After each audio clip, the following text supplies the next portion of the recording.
2021, four men got together to make a radio show that nobody asked for. This is the result. Welcome to Broad Street Radio. I'm Michael Morris. I'm here with my crew, my good guys, Scott Briley, Jonathan Meenick, and Bill Warren. And guys, I think, first of all, we should talk about why we're doing this show. This is going to be our man on the street. That's what Broad Street's all about, right? We can't call it Main Street because somebody actually took that name. And I'm sure somebody took this, but we'll worry about the trademark later. The purpose of this show is, again, these are some of my guys. Like, we hang out probably 2-3 hours on a Wednesday when we're supposed to be working, but none of us have jobs. Is that fair enough to say? Sure, why not? That works. I mean, I tell people I work. Yeah, I've seen you tell people you work, but you're not going anywhere. No, definitely not. Our whole goal in this is to feature local people here. We're in Grove City, Ohio, so if you're seeing this in another market, please ignore it because we're not going to come to you. But the purpose of this is we want to be able to tell the stories of the people that are going through. We came out of a pandemic. We're still learning the rules of the road here, but we want people to be highlighted here to say how that affected them and where they're at today. And I think the biggest thing is by bringing different experts in different fields, it gives you a different perspective of what we're looking at, right? Which leads us into the first ever segment on this show, which is called Meenick on Money. Jonathan Meenick. Now, you are a financial advisor, you say. I pretend to be one. Okay. And for all intents and purposes on this show, I am not a financial advisor. No, we didn't say who you're with. No, you're just good with money. That's debatable, but yeah. He likes money. I like it. Yeah, sure. Yeah. Well, so it serves a purpose. So everybody understands when I am talking to Jonathan, the majority of times it's memes that I couldn't share with my parents, but also what's going on in the economy. Because every day, when we started doing or coming up with the idea for this, we were talking about Bitcoin and GameStop and all of that kind of thing. And Jonathan said, if people understood the madness behind it, it's fun, but there's an end to that fun. Oh, yeah. So I don't really want to get on the GameStop thing other than today, the CEO or CFO stepped down at GameStop today. Yeah, he was removed by the board. An activist investor came in and said, hey, you got to go. So we'll see where it goes from there. I don't know. The end game is not over with. I mean, the whole mechanism is still in place. At some point, short sellers have to cover their I'm glad you said it. So explain this for people that have no idea what that means, because there's a lot of people that I got to get in on this GameStop and had no idea what was the other one? BlackBerry was a big one. AMC was one. Yeah. Because I think I texted you. I was going to the movies, which I do every Monday night. Yeah. And I bought AMC just because I knew you go there. Well, listen, I'm keeping that brand in business. But explain what's going on with the market, not what you should buy, but why there's this huge spike that doesn't seem like it's ever going to go down. Well, look, the way I explain it to clients, because people often ask me, okay, how long does this bubble last, right? And the reality is, as long as companies produce a product that people want to pay for, the market will appreciate over long, meaningful periods of time. And that's a useful mechanism for people to build wealth and to save money. So from a big picture, over long, meaningful periods of time, it will continue to go up. That doesn't mean over the short term, it won't go down, and it won't go down a lot. Like we saw last year, that correction was the fastest drop over a 3-week period, the biggest and fastest we've ever seen. So, yeah, it happens. But you're seeing these reports where they're saying the market's never going to go down again. It's nothing but growth. That's an impossibility. It is an impossibility. There's always something that will cause a pullback. I can't remember the quote right off the top of my head. I think it was Sir John Templeton who helped start Franklin Templeton Investments. Bull markets are they grow on pessimism, they mature on optimism, they burst on euphoria, and they are born on panic. So while people are panicking, that's when a bull market is going to start. When people are euphoric, and they're certainly euphoric right now. GameStop, this whole Dogecoin thing, I don't know what it is. I guess it was a joke. Do you know what Doge means? No. I don't So know there anything was about a it. Japanese dog. I'm sure that Bill knows what this is. There was a dog that this dog looked I like. appreciate his confidence. Well, this dog looked like a Twinkie. And when somebody put the picture out, they misspelled dog and wrote Doge. So it's a joke. So like if you Yeah. look at the meme, it'll have Yeah, like it's a Shiba Inu dog. Yeah. yes, and it'll say many likes and this kind of thing, like question marks. Well, somebody made that a Bitcoin. Go ahead, Scott. All I was going to say is you realize also you can look at it and call it Dogecoin because it does seem like it's some kind of Dodge. Well, we know that no one wants to buy a Dodge. Yeah, no doubt. So the funny thing about this, though, is that people are today is Dogecoin day. It's 420. The market's got to go up today, right? It didn't, by the way. I don't know about Dogecoin, but the market was down today. But this idea that this joke has turned into a legitimate investment is a joke in itself, because I heard a statistic. It's something crazy like 10,000 additional Dogecoins are created every hour. I mean, if you're buying something thinking that it's going to go up in value, but they keep printing it, that's not going to work. Don't we do that in the government? We just print money over and over. We do, yes. The difference Do you is, see that, Scott? Do you see how I crippled his argument? I'm not even a financial guy, and I knew that was wrong. I knew he didn't know what he was talking about. Yeah, listen, I'm not going to defend the government printing money and money. Not on this show, you won't. That's No. right. That's right. Well, and Bitcoin's up 1,000% this year alone. Yeah. When you think about the ridiculous, I have 4 phone calls a day, and they're all about this. And I literally am like, I don't know what you're talking But about. Bitcoin there's only 21 million Bitcoins. Mm-hmm. There's only 21 million Bitcoins. Right. Dogecoin keeps repeating. Like they just keep making more of it. It's like in 28, 29 when they just kept printing stock. I feel like this is when you go to Hot Topic and then you spend $50 and they give you those coupons that are good for 5 minutes. And you're like, but I've got 1,000 of them. You can't buy anything with it until there's 4 days from now. But I won't be here. Yeah, that's cool. And I feel that's what Bitcoin is. Did I summarize it the right way? Sort of. Hey, and just think we've got the newest thing, the NFT, the non-fungible tokens. So I had to you look that up today. Yeah, those are great. I think that's the most brilliant Dogecoin in history. So I can create a piece of artwork on the internet, sell it for hundreds of thousands of dollars, yet everyone in this room can do a right-click, copy it, and put it in their own little folder of photographs and things. Yep. And it's supposed to be some type of artwork that you can My phone own. is full of those kind of artwork, which I send to you guys. Right. Which you can't show to anybody. Did you hear about the kid who hit the game-winning buzzer beater for Gonzaga in the Final Four? Yeah. He created that picture as an NFT, and he's going to be selling it. When I saw NFT, I had no idea what I was even looking at. I have no idea what it is either. It doesn't make any sense to me, but I reserve judgment. Well, the large art houses are selling them now, and Christie's, Sotheby's, one just went for over $1 million. That's insane. Wasn't it Jack? What's the guy that owns Twitter? Jack Dorsey. Jack Dorsey. Wasn't his first tweet or something? Oh yeah, that's right. Yeah. And I would love to own that for a few $1 million. Yeah, that's exactly what I would spend my money on. Yeah.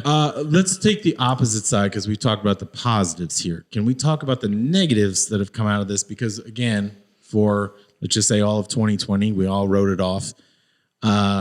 We've seen a lot of businesses that have not come out of this thing, and not all the damage has been done yet. Hey, do you guys want to hear my Robert De Niro impression? Sure. I'm broke. Did you see that? He's 77 years old, and because he has a restaurant and this other shit, and he's forced to work. Yeah, he's forced to work, Right. which means there's a lot of Tom and Jerry sequels that he's going to have to be in. I can't wait to watch that. That guy's the most miserable person on the planet. I will say his newest movie that was pretty good. Which one? My Fight with Grandpa or something like that. The War with Grandpa. The War with Don't Grandpa, talk that about was it. movies in here unless you know the titles. Well, I knew I had the expert across the table, but it was actually a pretty good movie. Listen, this is not that show. We're not going to pump up The War with Grandpa. I understand. Though they did sponsor this show. I got De Niro's back. My point being is, it's not just that he's a terrible person, but it's also that he owns restaurants and these things, and they've all lost value. He couldn't bring in money. And then when the movie business stopped, I always tell you guys that the worst thing is when you're on this wheel, everything we're doing, everything, like it never stops. So you never see the problems when it all stops, and it stopped for everybody last year. Yeah, dude. Yeah. You you can't undo your mistakes, because as long as money was coming in, even if you were short, you were still kind of crawling by. When it stopped altogether, restaurants, stores, they all suffered. So you got a guy who's probably, I don't know, that guy's had to make $100 million in his life, I would assume. and he has nothing left. Yeah. Bad decision. I just brought it up because that's the best impersonation you're going to hear on the show. That's why we don't call this De Niro on money. I'm just right. Well, by the way, Minico Money, I think it's a terrible name. Like, if we can get somebody else to give us a better name, I'm all for it. I was going to do Mina on Money and call on Scott because I trust him more than you. You should. So the financial outlook, I don't want you to make predictions. That's not what we're looking for. No. But you're looking at the markets every day. So you're seeing, Bill and Scott and I are on the ground meeting with people in a different way. So what we're seeing is completely different. You're kind of seeing the future that they don't know about. When they come to you, like, I know you're very calm about this stuff, but I would think at some point you're probably kind of like, guys, this ain't good. It's not going to be good for a couple weeks. For a couple weeks. So I was having a conversation with a client last week, and I was explaining to them market cycles, right? So, Mark Twain once said, the past doesn't predict the future, but it often rhymes, right? So markets ebb and flow. They, on average, if you go back 100 years, 75 years are positive, 25 years are negative. Okay, so if you look at it in that standpoint, out of every 4 years, one's going to be negative, three is going to be positive. So bear markets on average last about 11 months in length. Last year's was about 3, right? Market was only down 3 months last year. It finished positive for the year. So It just finished in a bad time. well, no, actually, I mean, I just look at things from January to December. What I say it goes here. So it finished at a bad sure. time. Okay. Go on.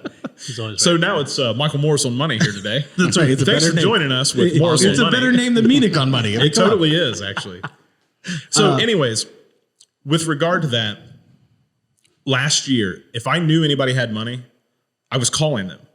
Because, I mean, I don't know. You definitely did not buy that full price. I know you. Somebody right? gave it to me. Thank you. I would Exactly, never, I would right? never spend my own money. Exactly, right? I don't like paying full price for anything. So why would investing be any different? Right? I totally get that. So when markets go down, who cares how far down they go? Who cares how bad things are? Because there's this history, there's this continual that it goes down, it comes back up. When it comes back up, it goes to new highs. That's how it works. So when it goes down, you add to positions. When it goes up, you take away from positions. It's not rocket science. Maybe. So let's talk about that, though, because the market did go down for those 3 months. Yes. What did not go down was the price of housing. And right? Yeah. So now things are just out Or of 2x4s control.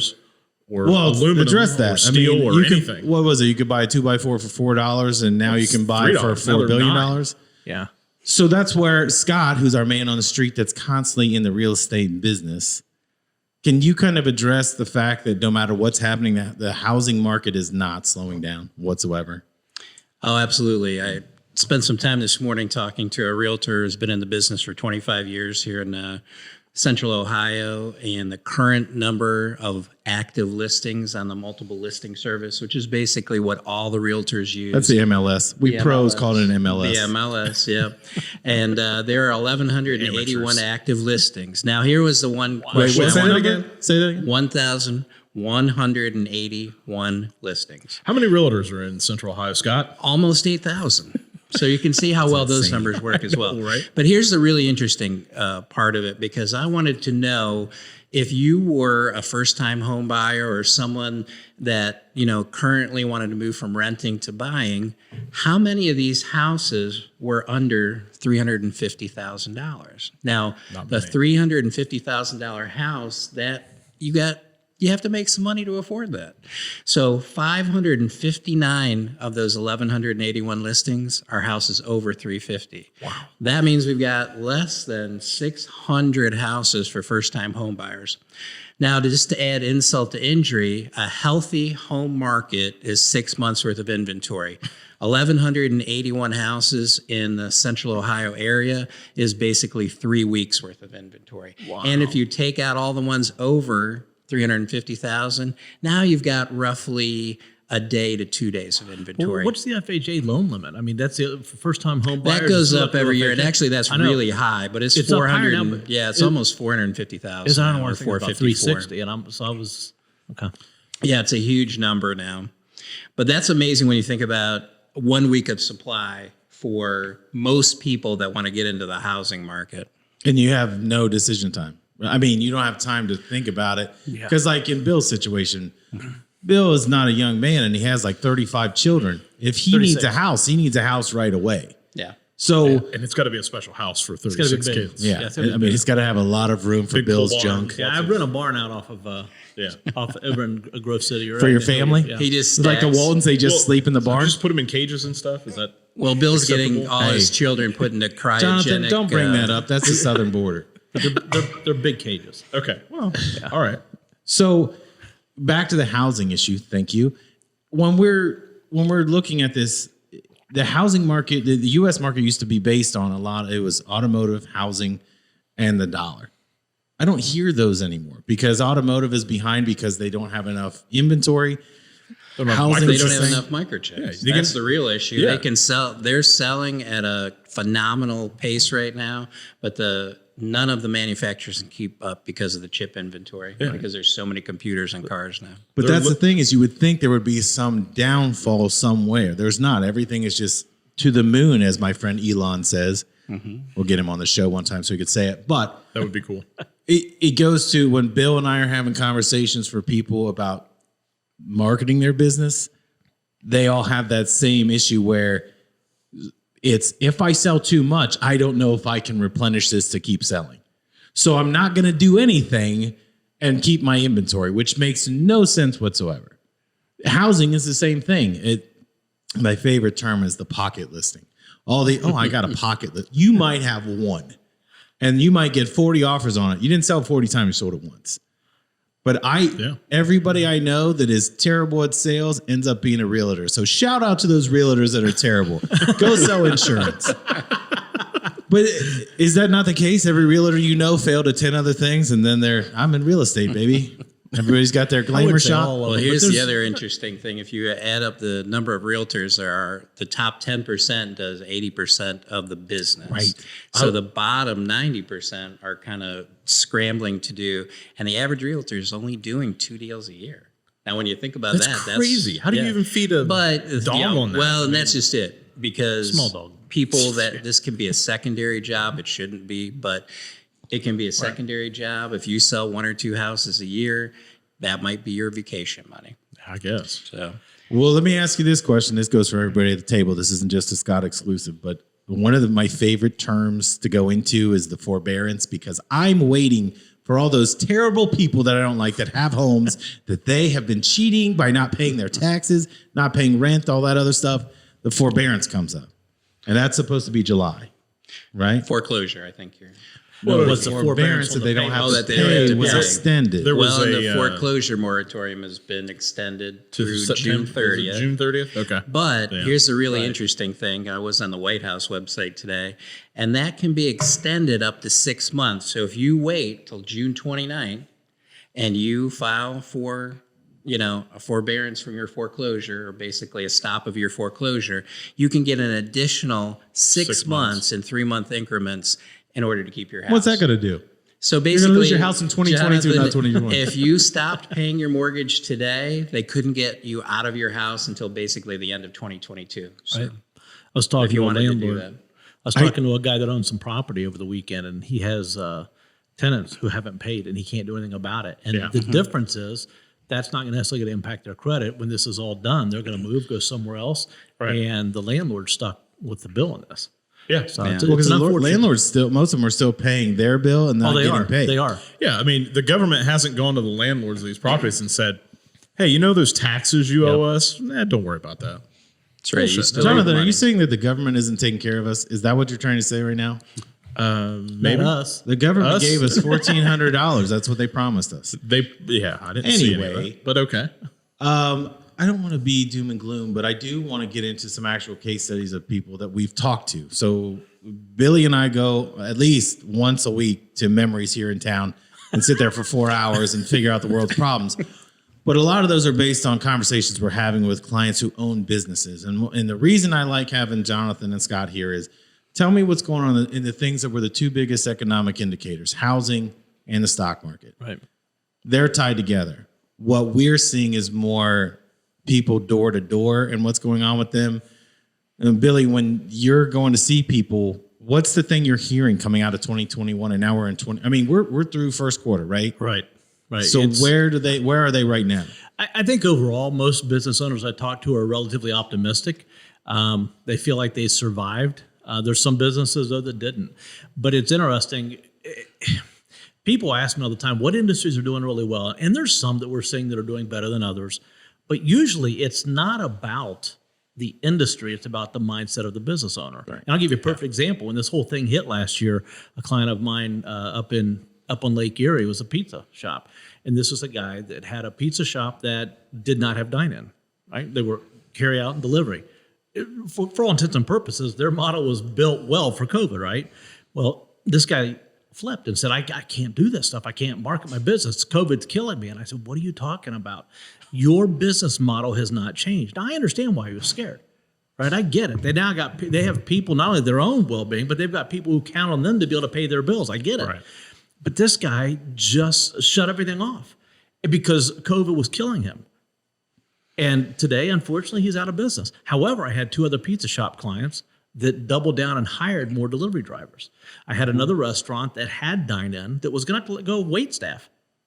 And so he went to them and said, look, I don't want to go to DoorDash and Grubhub and these delivery services. Are you open to delivering food? I know it's not waiting, but you deliver the food. I'll pay you part of what I would have normally paid them as part of the ticket, and then you keep all the tips. And his entire staff said, absolutely. So the people who got through last year were the ones that did not panic, like you talked about with the market, with the fluctuation. Mm-hmm. They stepped back and they said, look, we're in a totally different time right now. What do I need to do to survive? And they got creative and they listened to people.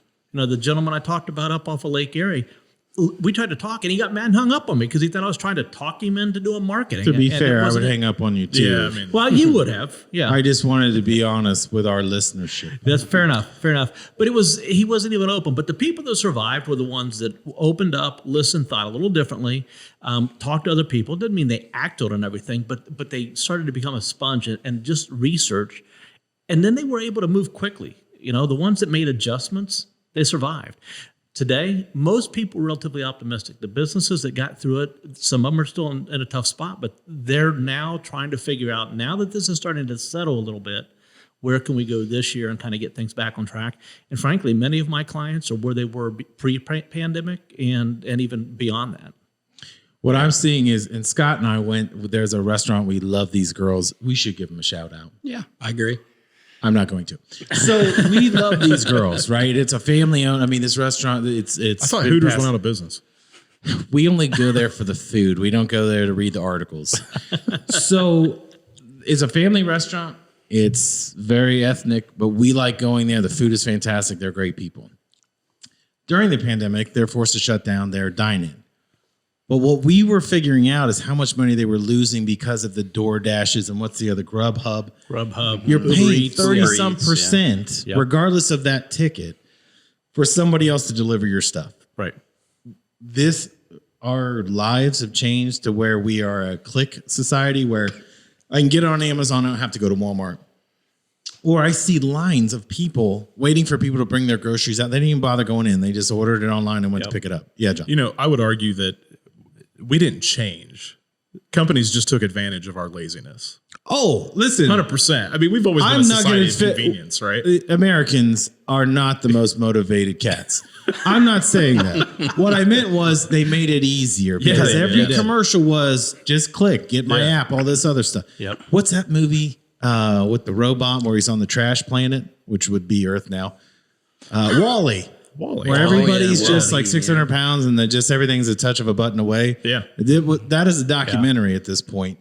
But you see the Amazons and Walmart.com and you see all the traffic they're getting and all the people that if it's easy, I'm going to do it. Yep. It's killing small businesses, which I also think is funny when American Express, also a sponsor today, when they will do the small business Saturday. But charge like 8%. Correct. So it's one of the most expensive fees to use this card. So I can go to Starbucks and pay $30 for a coffee to feel like I gave you 9 cents. I just think there's such a racket there that people, when their behaviors change, they don't go back. Right? Why do they bank at the same bank? Yeah. Because they gave me a toaster when I was 9. They don't change because they don't want to go through all the bullshit. At this point, local businesses, especially restaurants, are getting murdered by these surcharges. And then if somebody uses a credit card, now you're out 38, 40%. Yeah. What was the point in selling in the first place? Yeah, You've got to fight that. Most of my restaurant clients out there are saying it's at least revenue, right? Yes, it's less revenue. My gross profit's much lower. Some is better than none. But it's better than nothing. And because those tickets keep coming through the kitchen, I can continue to employ the people that are here. So the owner's taking the hit. But to your point, if people don't adjust, consumer behaviors shifted massively. Google it. Take a look at what's going on in consumer behavior. You talked about ease of use. That's why Amazon exists, right? They make it so easy. But we always tell customers, be found, be chosen, be easy to work with. And the ones that adjust to that, follow the consumer trends and listen to the consumers and make it easy for the consumer, they're the ones that are winning right now, whether it's a big business or a local-owned business. But isn't there a huge number? I mean, the minute Ohio opened up, we started going out just like we did before. So we're out 2 or 3 times a week, and the restaurants we're going into are packed. Aren't you supposed to be dead by now? Every possible, die, actually. every possible space they can legally have filled is being filled. Can't kill me, baby. That's right. I got mine too. Yeah. First Look of at all, that. I want to point out that Jonathan he had his card and he thought he could walk into a building with no mask, like he was going to flash his card. I was like, no, Jason Bourne, put the mask on. We're going in to do that. The guy thinks he's a badass. I can't wait. I really want to do it to American Airlines and then like, excuse me, sir, you need to leave and then don't ever fly American again. Yeah. Brought to you by Delta. There's only 2 airlines anymore anyway. What are you going to do? Protest it? Right. I know. Sorry, Scott, I cut you off. But that's when all he right, was that's flashing that card, I had to let people know that are listening, like, there's no reason for him to even have that. No, it was actually happened to be in my suit jacket when I got my shot. So When you left your mistress's house? Yes. Anyway, Scott, you were saying. It's just, there's plenty of people, and now theaters are starting to fill up again. You know, I mean, you're putting one space in between every group of people. But when we first started going, we would be one of, 2 of 5 in the theater. Yeah. Now, the last couple of movies I went to, just about every possible seat, with the exception of the ones they're blocking off to keep it, legal, they're all filled. They are. The challenge, and I'll take a look, going back to restaurants, they're filled to the capacity they have today, but they're 50% capacity. Yep. Their rent hasn't adjusted for that. Nope. A lot of their overhead hasn't adjusted, but the revenue did. And so the people that are getting more creative, like I said, those are the ones that I see are finding ways. I've had people hiring delivery staff. I've had local retailers hire delivery staff. Order online, we'll bring it to you. it's crazy. Yeah, and the fact that they can do that inside is saving them tremendous amounts of money. There was somebody that posted something on Facebook a long time ago. No, I'm not on Facebook yet. I will never be. We will get your Facebook account, No. Scott. I swear it's I only don't been want- out 20 Trust years. me, there's already like But 3 it was Scott on Rileys the it was on the Two news of them are me. that Yeah. someone put it on there. But this pizza guy basically had $1,289 in gross receipts after all the DoorDash, Uber Eats, and all those fees that go on that. His net was $789, and he goes, "I can't live off this," which I totally agree. That's a huge hit they're taking. Yeah, it is. So I have a question for you, all of you, since Scott does go out. I know Jonathan goes out a little bit. Bill is always at Memories with me. But what I like to do, Fox Run, right? I'm at Easton, so please don't look for me there. But I'm there every single Monday night and have been for the last 12 years. I take my daughter there. We go to the movies, hang out. Of course, you have to wear a flak jacket, but Yeah, like it's not a safe place. Yeah. Like Body armors. we don't sit. We're kind of mobile just in case there's a stabbing or shooting. It's harder to hit a moving target. That's Yeah. for sure.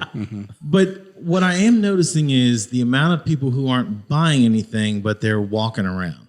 Like if you thought of a mall in the 80s and 90s, people have multiple bags. The bags they have are Annie Ann's pretzels or junk food. They're not buying things. So I'm not seeing this groundswell of like money going back into those stores, and those rents are so expensive. Yeah. Yeah. That's because it's a better deal to get their app and buy it online, right? And have it shipped to your house. I don't quite know if the people are just out because they just want to get out of their house, but it's been a few months, and I'm not seeing that kind of call back to where people were. I'm going to shop all day long now. Yeah, but Could be the day I'm there. Even before the pandemic, though, it was like that. I mean, Birmingham, Michigan, I was up there probably 2 years ago, and I was meeting with a very high-end boutique store. Birmingham is a very well-to-do area, right? I mean, it is a nice area, and they pay a premium on rent to be on. For Michigan. Yeah, on Main. Well, it really is nice. $19. I don't care where you go. Birmingham's a nice town, man. It really is. But anyway, this lady had been there 4.5 years, and I was talking to her. She said, "Well, I don't know that I'm going to renew my lease. Either way, I'm moving." And I said, "Well, can you ask why?" And she said, "Absolutely." She goes, "I paid a ridiculous amount of rent to be on Main Street here in Birmingham." Right? Makes sense. Location. And I started laughing, and she goes, "Every single day, somebody walks in, looks around and goes, 'Wow, I didn't even know you guys were here.'" And she goes, "I've been here 4.5 years and they've walked by me I don't know how many times." And so that's the whole point, is even if you have great it's not about location anymore. People are paying a lot of rent because of the foot traffic at Easton or downtown, but people don't even notice that you're there. They walk by, they see what they want to see. We're just inundated with marketing messages. Yeah, they don't And care. so it's... Are you saying that in a bad way? Because I'm not going to have you on the show anymore if you're talking bad about I'm marketing. in marketing. Yeah. It's okay. Oh, God. The thank God. difference is because they're inundated, you have to have a good marketing message, and that's Right. what we do. But to your point, a lot of people aren't shopping. They go for a walk, they window shop. They don't even notice what they're looking at. They don't even notice the name of the business most of the time, and then they'll go home and buy from Amazon. What I do think is odd is when I talk to Jonathan about where the market's going, and again, it just keeps going higher and higher. People buy things for two reasons. You're happy or you're sad. If you're in the middle, you don't buy things. You're content. So if we were content as people, and I'm not trying to get all astrophysical, I'm saying when you watch the news and you're upset, you're going to buy something because that purchase for a little while takes a little pain away that's in my head. They call it retail therapy for a reason, right? Right. Yeah. But that's a term come up by a marketing person to make it sound like this is a great thing to do. When you get a promotion or any of that other stuff, you go to a big fancy dinner and are going to do all this. You can't wait to spend that money. If you're neutral, you don't need anything. And we went through 4 years of turmoil, and I think we all know why, because the Yankees are terrible. But it seems if you look at consumer purchase index, it was all high and they couldn't buy enough. What are they buying? I mean, we were buying toilet paper like it was going out of style. I don't think people understood. Now it's ketchup. Yeah, like You can't find ketchup. There's a shortage of everything. Now, I mean, let's be honest. Only aliens and children eat ketchup, but I just want to know where all the toilet paper is. Because toilet paper know, was man. like $9 a roll or something, and it was, and that was for a couple weeks. But you know, the best thing that I saw is that somebody put out in a marketing journal. The pandemic didn't send us to the store; the media did, Right. because they kept saying it's kind of like there's always a storm every in Columbus. The weather is 10 different things all day long, Right. But you better get milk and bread. Who's making all these sandwiches? Who's making milk sandwiches? I have no idea, but you better get a gallon. You better get bread and all this. Yep. Because you're going to stock up. well, you never let a good crisis go to waste, right? That's the media. Yeah, we know who said that. David Letterman. So if we're looking at this from on the street, like all of us know people that own businesses, like Scott, you're people that have owned businesses, even if they've been successful, there had to be this period of where you're just kind of getting worn down mentally because the rules kept changing. The 6 feet of distance, all this other stuff. I don't know how much of an issue the pandemic has had on businesses versus, at least in my experience, because I do work with a lot of business owners. The number one complaint is they can't find good help. They can't find anybody to do the work. For what purpose, though? Because they're paying you more money not to work, or because there's just a lot of... No, I'm not saying that in a nasty way. I'm saying it because I see that on on Facebook. There's always these groups. Yep. I think Burger King is paying, and I was thinking about taking this job, like $13 an hour to work at Burger King. I think that's what it was. But they can't find anyone to take the job because it doesn't pay as much as sitting at home. I mean, Correct. Would you go work for $13 an hour and you can make $4,000 up just sitting on your rear end? Well, what do you offer me? I'm not offering I thought you this is shit. a real job I mean, you've offer. already got This was a job. This is a to real... You've already got my tax money. What are you talking about? That's a good What point. more do you want? That's a good point. I think the biggest challenge, though, again, is for all of us running our business, it's hard to take your hands off it and let somebody else into it, number one. Yeah. So now I'm desperate for help. Now I got to take whatever I can get. And what's out there isn't very good. Right. It's garbage. So, well, I was just going to say that actually. But it's not, I need you to think the way that I think and feel the way I feel about this, and you're not going to. I don't care if I paid you $50 an hour. No. You can't pay somebody to be emotionally driven by what you're trying to achieve. And we have a very... Well, it's going back to what Scott said. I mean, the old 80-20 rule is now 90-10. Probably going to be 5-95 at some point, where 5% of producers are producing 95% of the products. Doesn't matter what industry you look at, that's going to hold true. And it's just an erosion of the work ethic of our country. I mean, I don't know how else to put it. Yeah. But how do you change it? Oh, man, I'm not saying that you have the answer. I'm just saying that's what I think about. How do we change it? Like, we all know people. We're all in a group that we're together every Wednesday. And I think we all look at it and go, if that person just did this one thing, how much better could they be? Like, we're all trying to improve each other. Right. But there are some people that they walk in and you go, oh, they just needed a person, right? They just needed a body to fill a chair. Pretty much. Yep. And they're there. And I think there's more of those people filling a chair than there are people who are looking. I mean, this country is built on people having dreams of running major companies. And now you got Or people just that making a better life for themselves. Right. I mean, for others. that's gone. And when you others. make a product, it's not just for me. It is a product for others. I don't think we have a generation. I'm not picking on different generations like millennials. Right. We have a country that functions on not pushing the limit. Right? Everybody looks at 100%. Elon Musk and goes, "Oh, that guy's a genius." The difference is that guy's working probably 100 hours more a week than you are. Right. On one thing. And he's failed at just as many things as he's been successful. Right. A lot of those rockets have blown up. Right. And you know, it's devastating every time it happens. However, the man keeps trying and trying and trying. And just, I always go back to Henry Ford. He was bankrupt 3 times before he got Ford off the ground. Yeah. Well, again, we're not going to solve that problem, but I thought it was an interesting thing because we all deal with business owners. We all deal with people that work for businesses. Yeah. And we can identify like, oh, this kid's not going to be around long. He's just filling a gap. It's frustrating on this end because you think if we're all rowing the same way, I feel like as a business owner, most people they barely got two oars in the water. Yep. And it's like you're flailing away. So you need help. But as you get more successful, you're not getting the help you need to keep pushing it further. Yeah. Capacity is at risk. You talked about, the hospitality business industries, restaurants, even some retail, they took a huge hit during COVID, but contract services, if you were a roofer, or certain industries that were not in your house, we saw a huge uptick in their business. And to your point, the skilled trades, it's even tougher to find help, right? Because you need to have some type of training. You either have to come to the training or I have to take the time to train you. And in a lot of those businesses, they don't have the time to do the training. They really need somebody that knows what they're doing. So there's certain industries that took a huge hit last year. Some thrived, but they're all struggling with what you're talking about. Yeah. But that's where we're failing as humans and Americans, is that we're not teaching our children to go into these trades because there's a lot of money in these trades. We're pushing everyone to go to college. We're not teaching to get them some kind of liberal arts degree that has no value or usefulness in the real Did you world. hear that? He knocked your degree. Are you saying my degree in gym is not worth anything? It's not, unless you own a gym. Scott, I think the most important thing you said there was failure, and we're going to end this show on failure. But not bad for a first outing. Boys, that's the end of Broad Street Radio for this week, and we will see you next time.